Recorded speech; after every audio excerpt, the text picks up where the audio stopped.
La cuina de la llengua. El complement directe. Primera part.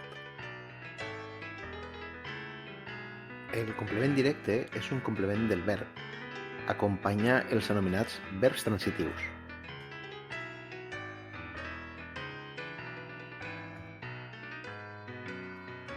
Els verbs transitius són un tipus de verbs que necessiten un complement per tenir el significat complet. Per exemple, ningú diria una oració com jo regalaré. Si li diem a algú jo regalaré, automàticament ens diria no t'entenc, tu regalaràs què?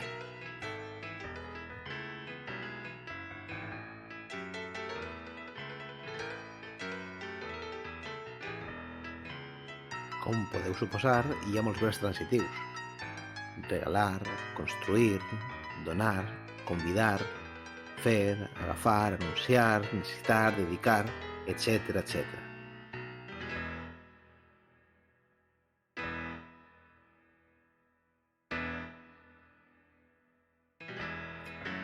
Per exemple, en l'oració jo compraré unes entrades, el verb és compraré i el complement directe unes entrades.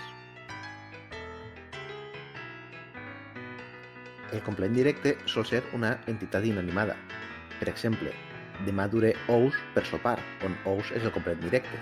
Però fixeu-vos que no sempre, ja que el complement directe també pot ser una persona. Mireu, he vist la millor pel·lícula del món, però també puc dir he vist el teu millor amic. Com heu vist, siga animat o inanimat, entre el verb i el complement directe no posem mai la preposició a. Direm he avisat la policia o he avisat la teva germana i no he avisat a la teva germana.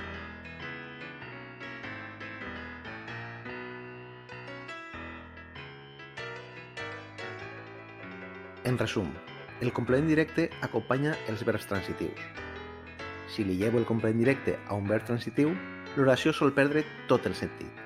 I per últim, el complement directe, llevat de situacions molt particulars, no va introduït per cap preposició, ni tan sols per la preposició a.